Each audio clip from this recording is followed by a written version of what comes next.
What's up, everybody? I'm whooping long COVID.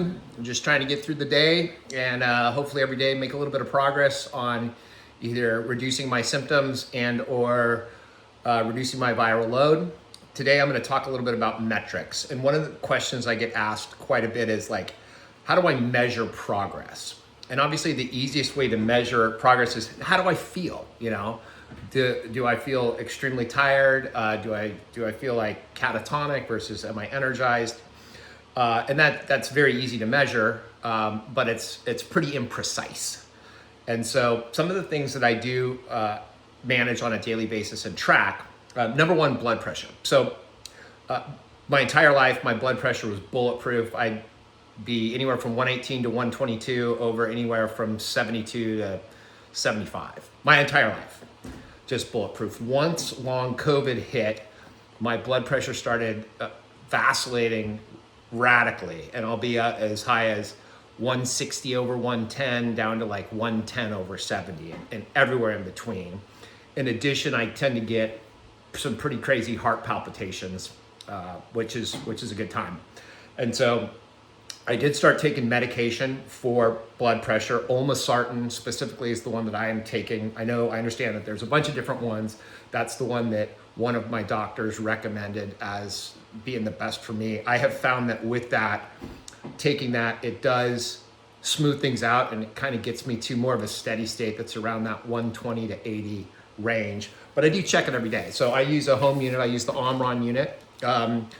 There's a lot of units available. This particular one I bought because it integrates with some of the apps that I use, and also my doctor said he believes that is pretty precise.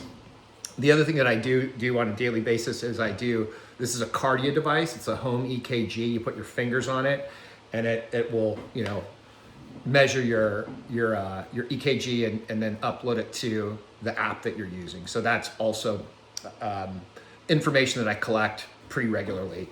Other data that I collect I use a Whoop device, and there's an Oura Ring. I screwed around with that for a while, and obviously things like a Fitbit or an Apple Watch, I don't believe that any of them are super precise. Even with the Whoop, like I'll get readings that I just know are not true. Like it'll say, oh, you did 4,000 steps today. And I was like, motherfucker, I didn't leave the house. I know I didn't walk around my house for 2 miles, going back and forth up and down the stairs. So I do think it's not 100% precise, but it does allow me some generalization. So the things that I track on a pretty close basis are, number one, heart rate variability. And so with HRV, the way that your heart's going to pump depends on which nervous system is dominant at any one time. So if you think about, being chased by a tiger, your sympathetic nervous system is fully engaged and your heart is pounding. It's boom, boom, boom, boom, boom. It's very steady, very little variability between beats, versus when you're at completely relaxed, completely chill, your heart's going boom, ba-boom, ba-boom, boom, boom.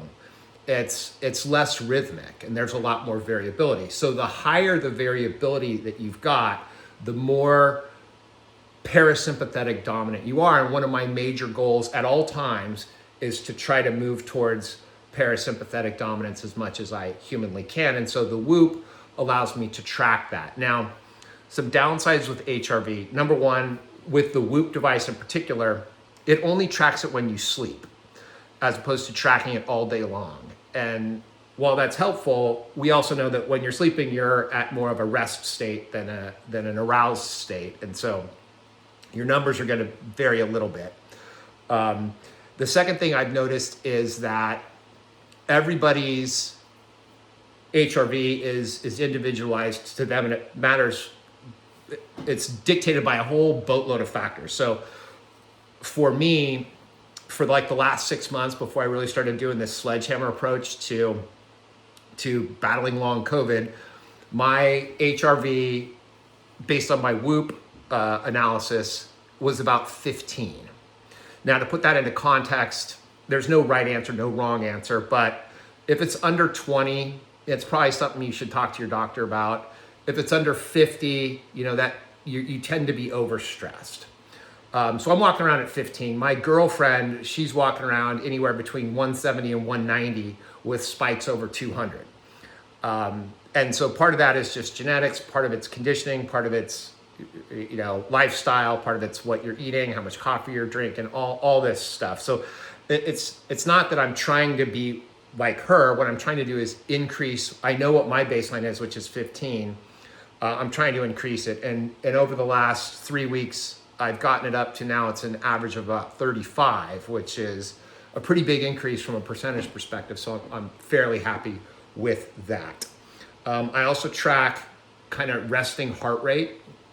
So for me, resting heart rate is a function of sympathetic versus parasympathetic dominance. The more sympathetic dominant you are, the more increased heart rate you're going to have. So for like the last 6 months, my average resting heart rate's been about 85.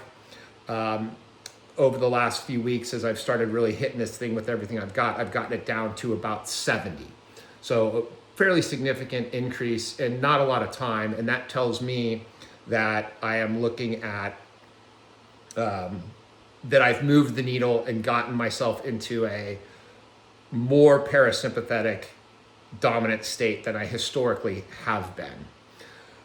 So I look at that. I don't look at much at caloric intake or calories burned or anything like that. I'm not trying to diet. I'm not necessarily trying to lose weight. What I'm trying to do is not have long COVID fuck up my life. So I'm less concerned about that. I do watch my sleep, and I watch a couple of things. I watch, one, how long I sleep, and then two, how much time I spend in REM sleep. And this really, once again, speaks to trying to get down into parasympathetic dominance as much as possible. The longer you're sleeping, better. The more time you're spending in REM sleep, the better. And so I kind of keep an eye on that as well. The other thing that I look at is I look at viral load and I look at white blood cell count. Now, this is a little bit harder to do because you actually have to go and get blood work done. The reason I check my white blood cell count is because I've had so many life-threatening infections with this that it's just, I want to keep an eye on seeing if my body is reacting. If my white blood cell count skyrockets, I know something's going on and I need to start getting to a doctor or get into an emergency room and pay attention to that. So that's more of a kind of an ad hoc basis. But the longer term situation for me is this reduction of viral load. And so you can get certain blood tests that will measure the level of the long COVID proteins in your body. And the easiest one to do is to measure your level of antibodies. Now, it's interesting. Normally, what you would see with the level of antibodies in your system, the more likely you are to be able to fight off infection. However, with long COVID, we don't really know 100% how it works, but the current thinking on it from a medical perspective is that there is a correlation to the level of antibodies that you have in your system and the number of spiked virus proteins that you have in your system. So as the spike proteins go up, your body produces antibodies in response to that. And so if you measure the antibodies, you can get a good sense of what you think the level of viral load in your system is. So as of December 1st, my levels were 8,841.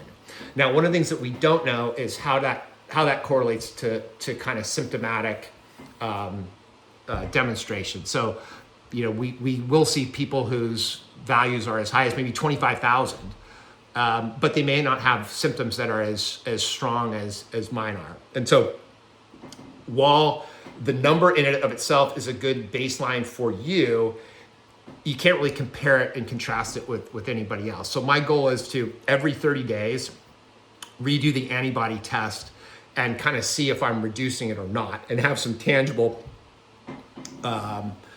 metrics to say, above and beyond how am I feeling good, am I achieving my goal of reducing the viral load in my body. So if you want to do this, it is a specialized blood test. You will have to talk to your doctor and get them to order this specialized blood test. There's 3 different types of tests.